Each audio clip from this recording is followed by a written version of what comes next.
This year I am trying something different, and that is I will be using my scraps as I go, and I finally had enough to make my newest quilt pattern, Harmony. But do not worry, I will have a pattern available if you just want to make this quilt. Now, I'm going to be using orange peels left over from my latest quilt pattern called Amor.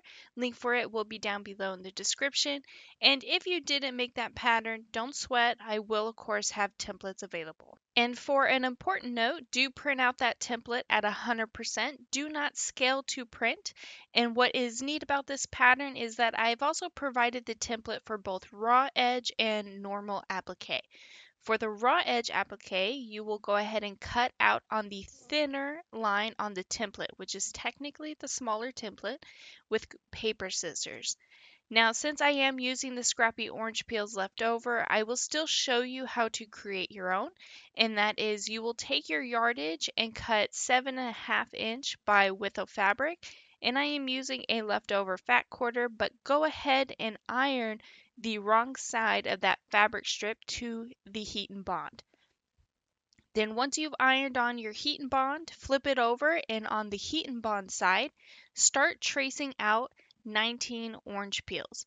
Then once you've traced out 19 orange peels, go ahead and take fabric scissors and carefully cut out each orange peel. Now do your best because the edge will become the final product for your quilt. Now if you do have leftover scrappy orange peels, we will need to apply heat and bond to the back side. So just take the heat and bond and trace out 19 orange peels and then cut them out with paper scissors. Then you will iron the heat and bond to the orange peel on the wrong side of fabric.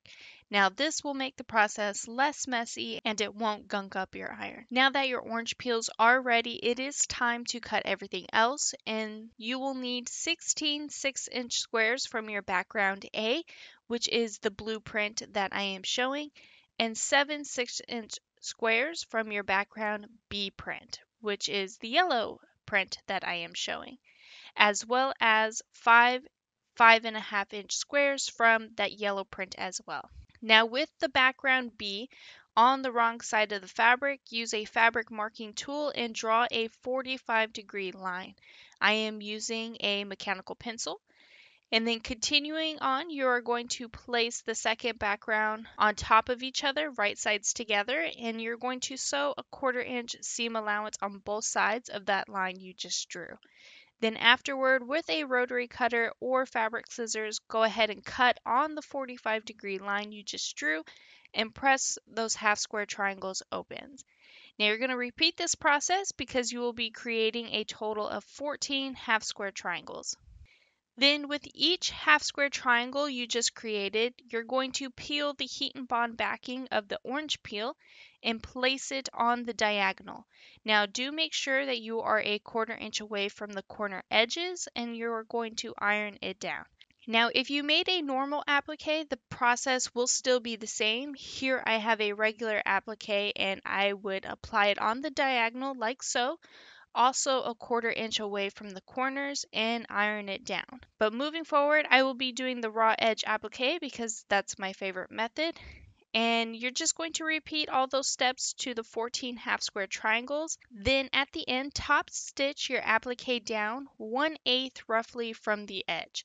Now I'm just going to be using a normal straight stitch, but you can either hand sew your appliques down or even use the decorative stitches on your sewing machine.